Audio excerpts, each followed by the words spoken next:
अस्सलाम वालेकुम viewers and students, उम्मीद है आप सब खैरियत से होंगे। आज का जो हमारा लेक्चर है it is related to Pakistan US relations.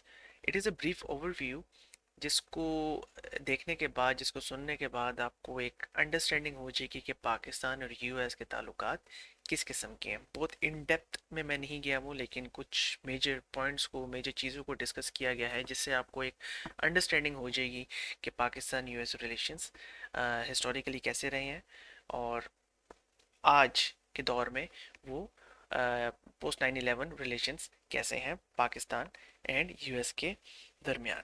तो Pakistan was officially recognized back in on 20th October 1947 जब पाक यूएस ने पाकिस्तान को as an independent state recognise कर लिया था। Over the period of time इनके अच्छे ताल्लुकात भी रहे हैं, इनके बुरे ताल्लुकात भी रहे हैं। टू बी स्पेसिफिक, आप देखें तो कोल्ड वॉर के दौरान पाकिस्तान यूएस के रिलेशंस हमेशा अच्छे रहे हैं। एंड स्पेसिफिकली जब अफगान वॉर हो रही थी, जब सोवियत यूनियन जो है अफगानिस्तान में आ गया and Pakistan perceived it as a threat, तो it became an ally of USA and joint that war. Launch वो पाकिस्तान ने ही की थी, बिकॉज पाकिस्तान की एक अपनी वार्म वाटर थ्योरी थी कि भाई USSR was actually interested to occupy parts of Balochistan and Khyber Pakhtunkhwa. At that time वो एनडब्ल्यूएफपी था, तो ताकि वो गवादर पोर्ट जो आज, जिसको आज हम लोग गवादर पोर्ट करते हैं, वो वार्म वाटर्स जो है उसको वो एक्सेस कर सके। तो दूसरी तरफ जो हिंदुस्तान था, जो इंडिया था, it opted to tilt towards USSR, जबकि पाकिस्तान ने जो है it jumped into the USA camp. वो किस तरीके से हो, वो इस तरीके से कि basically USA invited, it sent an invitation to Liaquat Ali Khan, और उसी टाइम पीरियड के अंदर यूएसएसआर की तरफ से भी इनविटेशन आया हुआ था। And eight that time Liaquat Ali Khan basically accepted the invitation of USA, and it was at that time when Pakistan जो है it basically moved into the camp of America. तो तकरीबन बैक इन 1950 में Pakistan visited USA. तो उसके बाद पाकिस्तान और USA के बहुत अच्छे ताल्लुकात हो गए। आप सबके जहन में याद होगा कि why Pakistan decided to visit USA. उसकी बहुत सी रीजंस थी, मल्टीपल। उनकी डिटेल्स में मैं नहीं जाऊंगा, एंड इसकी भी डिटेल में मैं नहीं जाऊंगा कि why Liaquat Ali Khan chose to visit USA. इसके ऊपर मल्टीपल ओपिनियंस हैं, कोई कुछ कहता है, कोई कुछ कहता है। बट हमें अभी ये अंडरस्टैंड करने की कोशिश करनी है कि भाई Pakistan decided to join USA. उसकी इकोनॉमिक नीड्स थी एंड उसकी मिलिट्री नीड्स भी थी, ठीक है। तो we know that the USA emerged as a crucial source of aid for Pakistan. उसने पाकिस्तान को जो है इकोनॉमिक असिस्टेंस प्रोवाइड की, उसने पाकिस्तान को मिलिट्री असिस्टेंस प्रोवाइड की। एंड यूएसए का स्पेसिफिकली जो है इंटरेस्ट पाकिस्तान की स्ट्रेटेजिक लोकेशन पे था, जैसा कि आप मैप पे भी देख सकते हैं, क्योंकि Pakistan was adjacent to Middle East. And उसने बेसिकली पाकिस्तान को as a forward operational base के तौर पे देखा, जहाँ से वो सोवियत इन्फ्लुएंस को कंट्रोल भी कर सकते थे from spreading into Central Asia, as well as to keep its influence in Middle East as well. ठीक है, वो ये वाला काम इसराइल के थ्रू भी कर रहे थे, अपने पपेट स्टेट्स के थ्रू भी कर रहे थे, एंड यही काम वो पाकिस्तान के थ्रू भी करना चाहते थे। ठीक है। कुछ इस तरह के इवेंट्स भी हुए जिसमें यूएफओ का इंसिडेंट एंड सो ऑन, उसकी अगेन मैं डिटेल्स में नहीं जाऊंगा। और एक टाइम तो ऐसा भी था कि यूएसएसआर पाकिस्तान से काफ़ी नाराज़ हो गया, because it blamed Pakistan for providing air bases to USA, जो कि यूएसएसआर के ख़िलाफ़ इस्तेमाल हुई for spying purposes, for espionage purposes. तो मिलिट्री असिस्टेंस जो है पाकिस्तान को मिलती रही, एंड पाकिस्तान जो है through military assistance and through economic assistance USA के थ्रू जो उसको मिलती रही, it started to develop and it started to improve its military capabilities. तो अब पाकिस्तान को जो है basically it had its security concerns, जो सिक्योरिटी कंसर्न्स थे वो इंडिया को लेकर थे कि India was rapidly developing its military and economic power, और पाकिस्तान को एक एलाई की ज़रूरत थी जो पाकिस्तान को उस वक्त पर हेल्प कर सके, जो मिलिटरली पाकिस्तान को मिलिट्री असिस्टेंस प्रोवाइड कर सके, क्योंकि after the partition of Hindustan and Pakistan, Pakistan को जो प्रॉमिस किया हुआ मिलिट्री इक्विपमेंट था वो नहीं मिला था। उसकी वजह से Pakistan always had a concern of India, and it perceived India as a threat. India को हम हमेशा एक थ्रेट के तौर पे परसीव करते थे। इसी वजह से we went into the camp of USA. This is one of the factors, ठीक है। तो यू नो दूसरी तरफ यूएसए का भी एक म्यूचुअल इंटरेस्ट था। USA basically so Pakistan as as a strategically important country. It actually realized the importance of Karachi and Lahore as well, और उसकी एयर बेसिस एंड पेशावर के आसपास भी जो बेसिस थी, या आप कहें कि एनडब्ल्यूएफपी में जो बेसिस थी, उसको यूज़ किया गया to against USSR. So due to mutual interest of both states, and specifically Pakistan की जो search for security था, because Pakistan was born as a security state with hostile Afghanistan on its west and an enemy like India on its east. तो Pakistan was a sandwich between two hostile countries.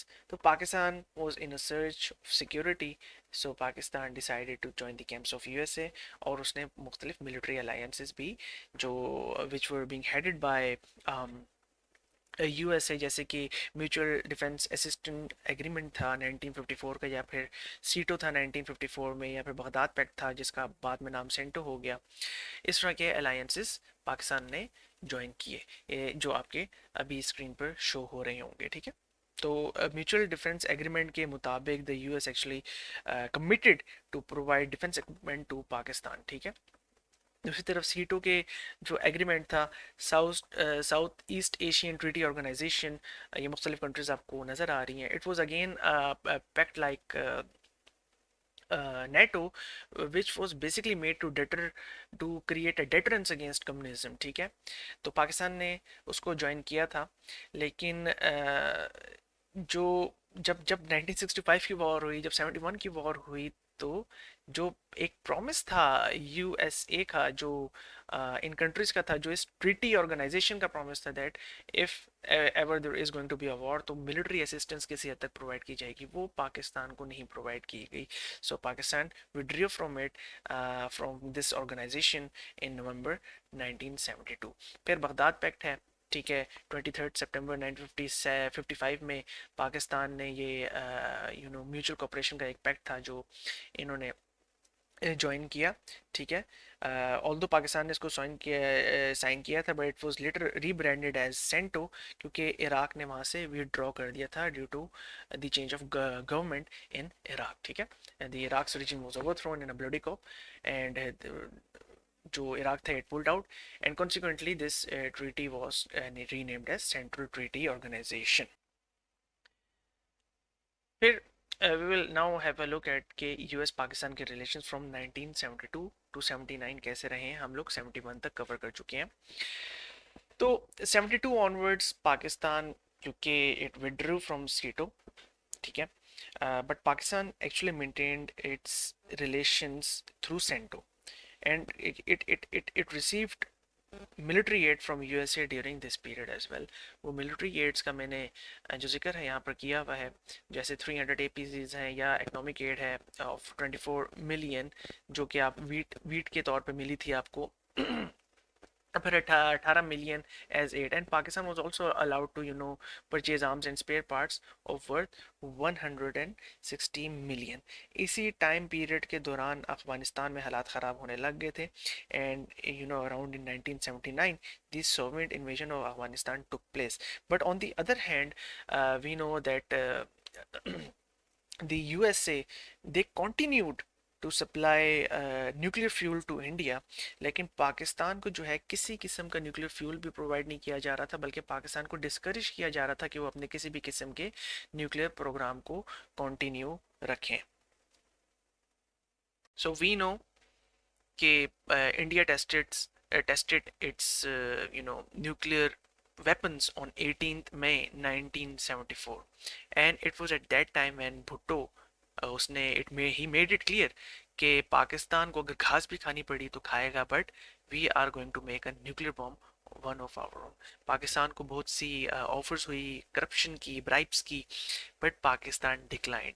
और almost all the leaders of Pakistan जिनके tenure के दौरान, जिनके regime के दौरान nuclear bomb develop हो रहा था, ऑल ऑफ देम डिक्लाइंड। चाहे वो जुल्फ़िकार अली भुट्टो थे, चाहे वो जनरल ज़िया-उल-हक थे, चाहे वो बेनज़ीर भुट्टो थी, या चाहे वो नवाज शरीफ साहब थे जिन्होंने आखिर में आकर न्यूक्लियर धमाके किए। ठीक है, during all that time Pakistan continued its progress towards nuclear weapons and the development of nuclear program। लेकिन उसी दौरान अराउंड इन 1979, अभी 74 से अगर हम लोग 79 पर आए, तो 79 में जनरल ज़िया-उल-हक साहब की गवर्नमेंट आ गई थी। And during that time around 26 December 1979 the Soviet forces they rolled into Afghanistan. उन्होंने अमीन की जो है गवर्नमेंट को ख़त्म कर दिया, and they installed their puppet Babrak Karmal.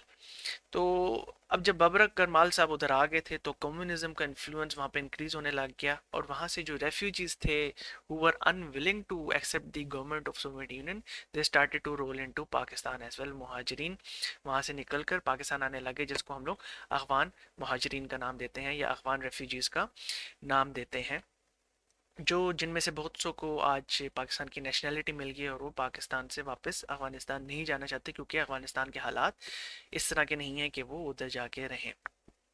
तो इस इंटरवेंशन की वजह से सोवियत यूनियन की जो इंटरवेंशन थी इनटू अफगानिस्तान, उस वजह से पाकिस्तान के जो स्ट्रेटजिस्ट थे, they believed that they are also under a threat. क्योंकि जिस तरीके से बबरक करमाल को इंस्टॉल किया गया था, उनको ये ख़तरा था कि हमारी हुकूमत के ख़िलाफ़ भी कोई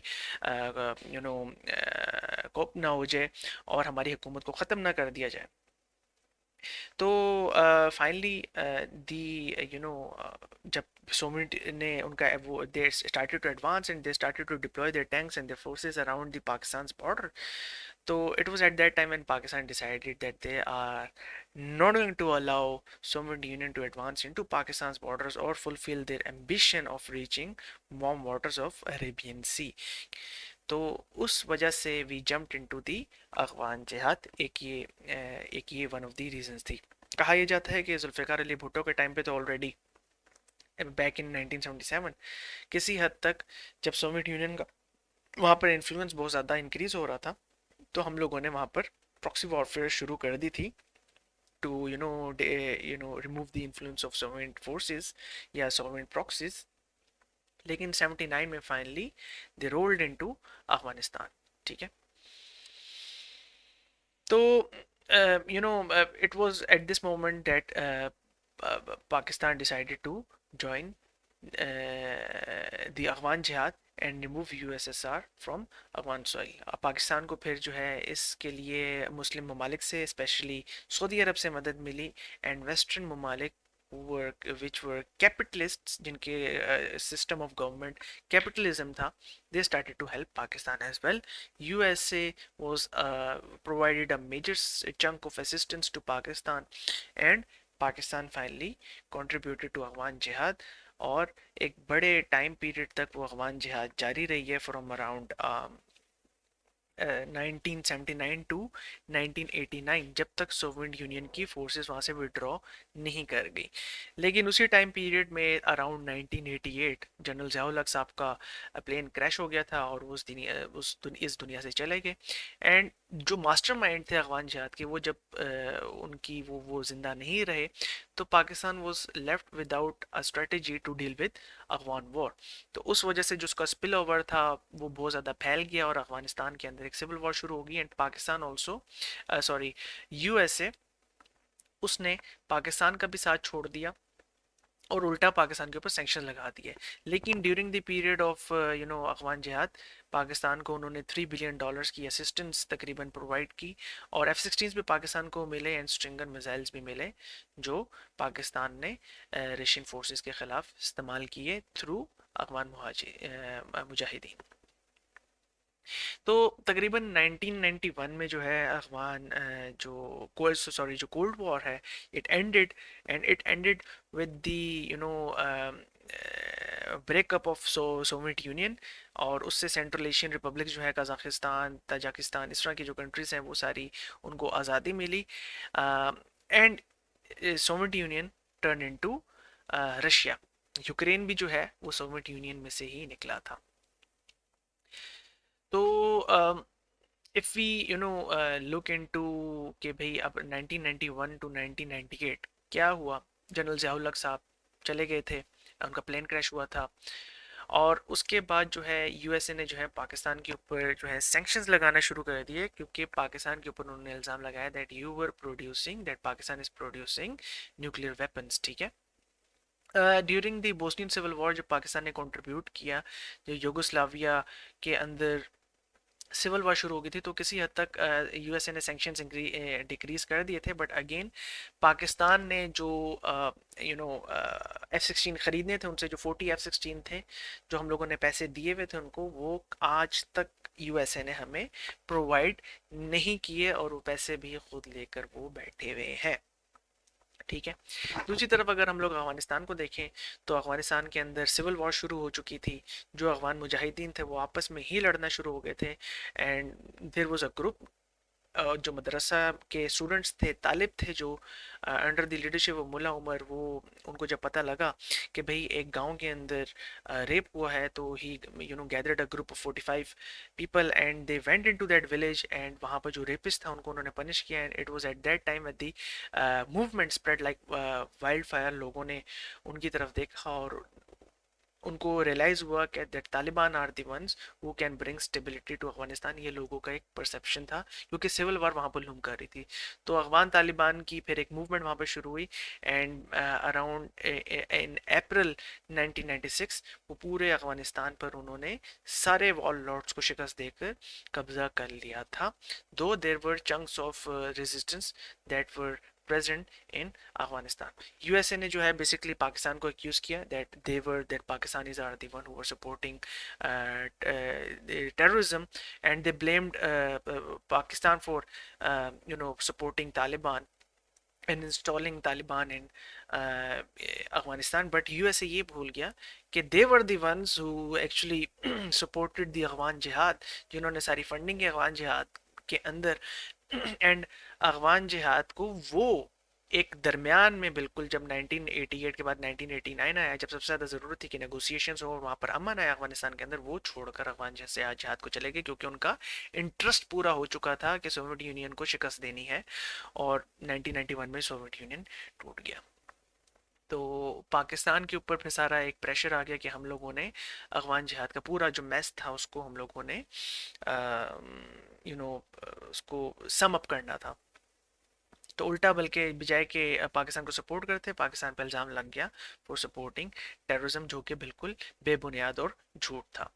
तो फाइनली इन 1998 वी नो कि हिंदुस्तान ने जो है दे कंडक्टेड देयर टेस्ट्स मल्टीपल, तकरीबन 5 उन्होंने न्यूक्लियर धमाके किए।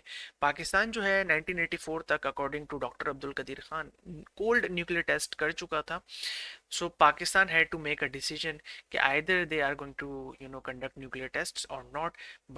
And finally on 28 May 1998 Pakistan did the nuclear tests and declared itself as a nuclear power. And उसके बाद यूएसए ने पाकिस्तान के ऊपर सैंक्शंस लगा दिए।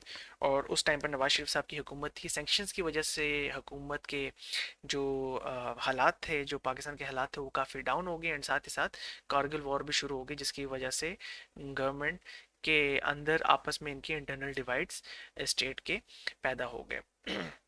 फिर लेटर ऑन परवेज़ मुशर्रफ साहब की हुकूमत आई। एंड परवेज़ मुशर्रफ साहब की हुकूमत के दौरान जो है 9/11 हुआ।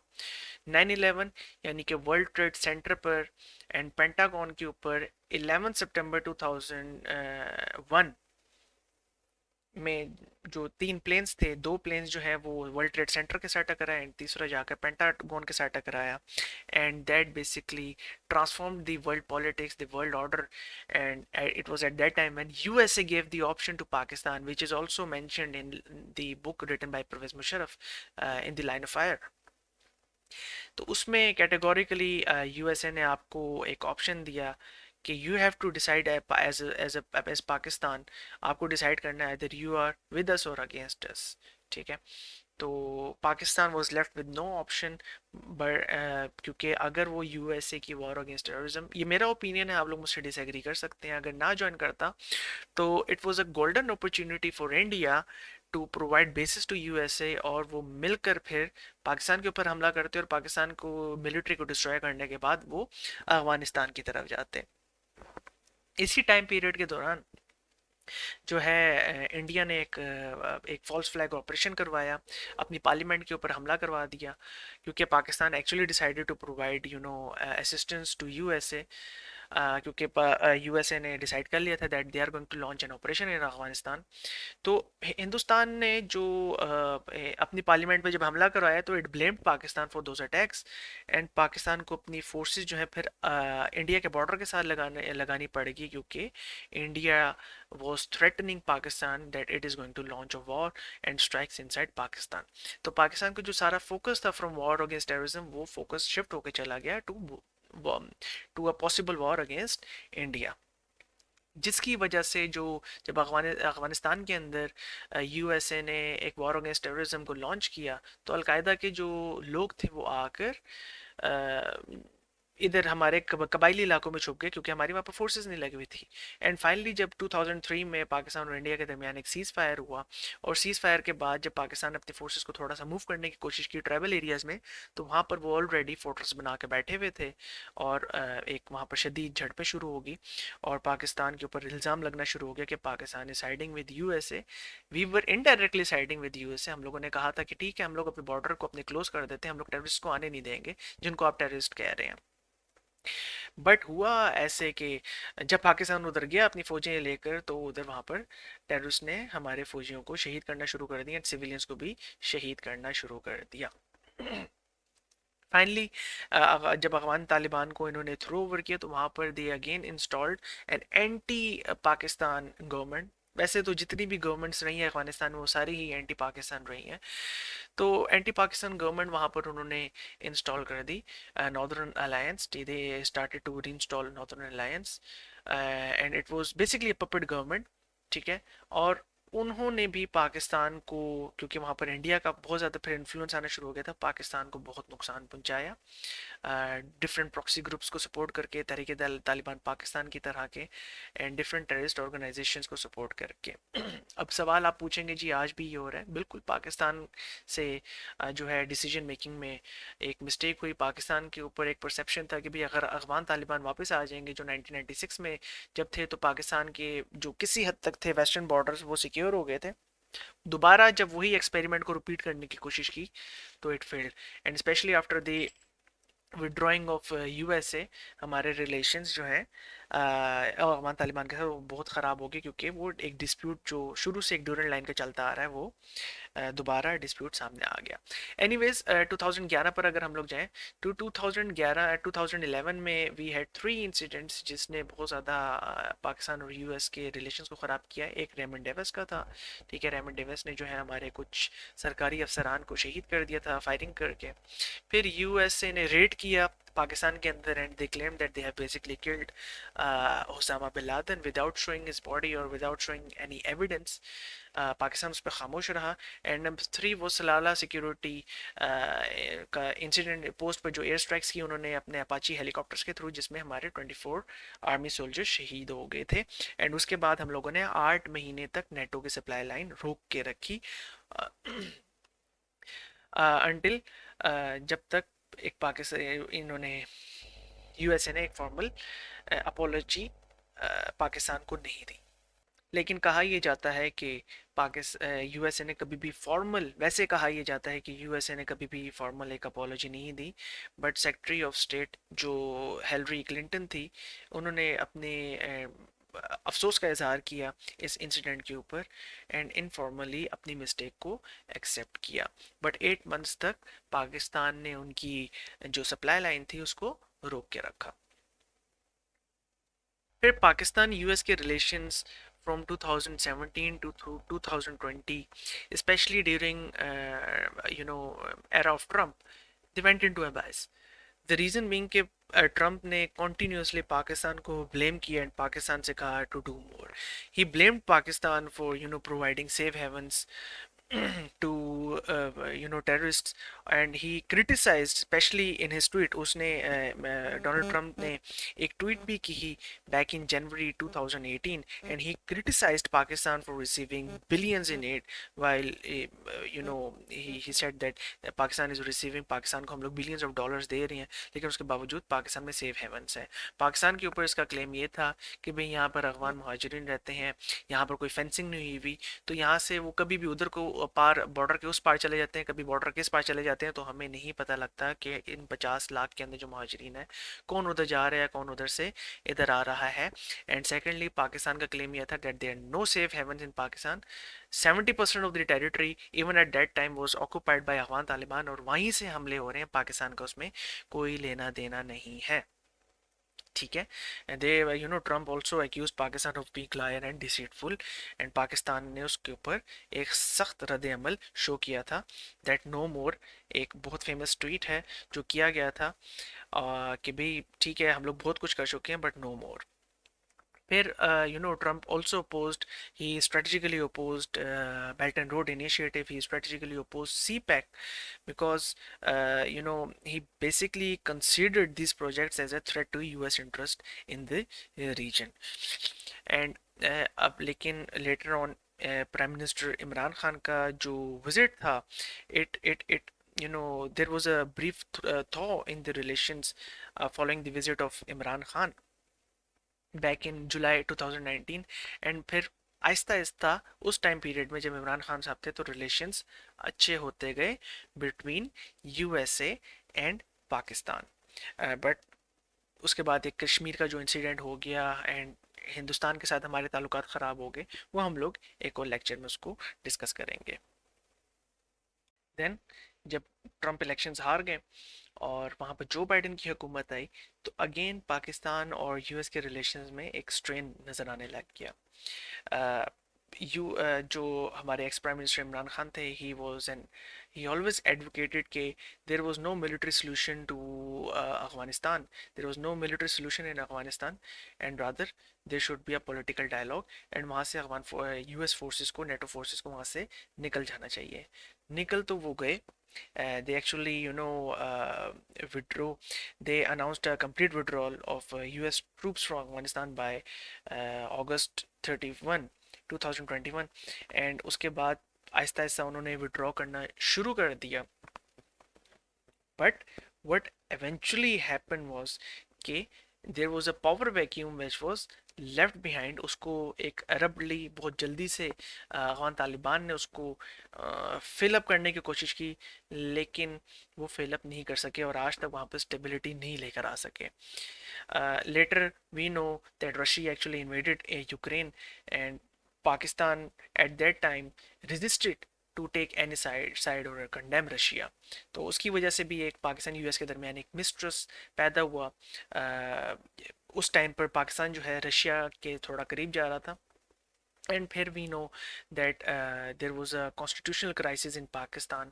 इमरान खान को नो वोट ऑफ कॉन्फिडेंस के थ्रू जो है पाकिस्तान से निकाल दिया गया. बट इमरान खान ने अगेन यूएस ऑफिशल्स के ऊपर ब्लेम किया कि भाई इनकी वजह से मेरी हुकूमत ख़त्म हुई है. There was again a strain between US and Pakistan relations. क्या ये सच है, क्या ये झूठ है, अगेन मैं इसके डिबेट में नहीं जाऊँगा, इसके मैं डिटेल्स में बिल्कुल भी नहीं जाऊंगा. But after the removal of PM Imran Khan, अपना दोबारा जो है रिलेशंस पाकिस्तान में और यूएसए में थोड़े से बेहतर हुए. बट इट वाज बट जिस तरीके से पहले हमारे specially during the cold war हमारे रिलेशंस रहे हैं, उस तरीके से हम लोग रिलेशंस को रिस्टोर नहीं कर सके. अभी हमें पता है रिसेंटली जब आप डोनाल्ड ट्रंप दोबारा इलेक्शन जीत गए, and when he is going to come over, then again we can see कि there is a wave in different segments of Pakistan specially जो एक ख़ास पॉलिटिकल पार्टी को सपोर्ट करते हैं, दे बिलीव कि भी शायद डोनाल्ड ट्रंप आएंगे और वो हमारे एक जो एक्स प्राइम मिनिस्टर रहे इमरान खान साहब, उनको आके वो रिलीज़ करवा देंगे। सो हमेशा से एक परसेप्शन रहा है कि भाई किसी ना किसी हद तक यूएस का पाकिस्तान के पॉलिटिक्स के अंदर कहीं ना कहीं इन्फ्लुएंस रहता है। क्या वो रहता है या नहीं रहता, अगेन मैं उसके डिस्कशन में नहीं जाऊँगा, बट परसेप्शंस हमेशा इसी तरह के दिए जाते हैं। इसके ऊपर एनालिसिस आप लोगों ने खुद करना है, ठीक है। So this was it for Pakistan US relations. उम्मीद है आपको कुछ सीखने को मिला होगा। मैं बहुत डिटेल में नहीं गया हूँ, क्योंकि मैं डिटेल के अंदर ये लेक्चर दूँ तो यही लेक्चर जो है, अगर एक एक पॉइंट को हिट करके समझने की कोशिश की जाए तो ये 8 to 9 आवर्स तक ये लेक्चर जा सकता है। तो ब्रीफली चीज़ों को टच किया है ताकि आपको एक बेसिक अंडरस्टैंडिंग हो जाए पाकिस्तान यूएस रिलेशंस की। इसमें बहुत सी चीज़ें मिसिंग भी हैं, ओबामा एडमिनिस्ट्रेशन के टाइम की चीज़ें मिसिंग हैं, बहुत सी चीज़ें इसमें जो है उनके अंदर इन डिटेल्स के अंदर मैं नहीं गया हूँ, क्योंकि उसके लिए किताबें मौजूद हैं। But any ways in the future I will try my best कि मुख्तलिफ़ चीज़ों को भी हिट करके लेक्चर्स अपलोड करूँ ताकि आप लोगों को नॉलेज हासिल हो और इल्म हासिल हो। तो again the purpose of making this channel is to provide free education to people of Pakistan, ताकि वो लोग वो चीज़ें जो अगर वो आम तौर पे ख़बरों में नहीं देख पाते या वो उनको नहीं समझ पाते, तो वो फ्री में लेक्चर्स देख कर उस नॉलेज को हासिल कर सकें। एंड जो स्पेशली हमारे जो गरीब लोग हैं पाकिस्तान के, जो नॉलेज अच्छे यूनिवर्सिटी स्कूल्स में जाकर नहीं हासिल कर सकते, वो उस नॉलेज को हासिल कर सकें। Thank you so much ji. Do like and subscribe अगर आपको वीडियो पसंद आई है, और ये अपने फैमिली और फ्रेंड्स के साथ भी शेयर करें। Thank you so much. अल्लाह हाफिज़।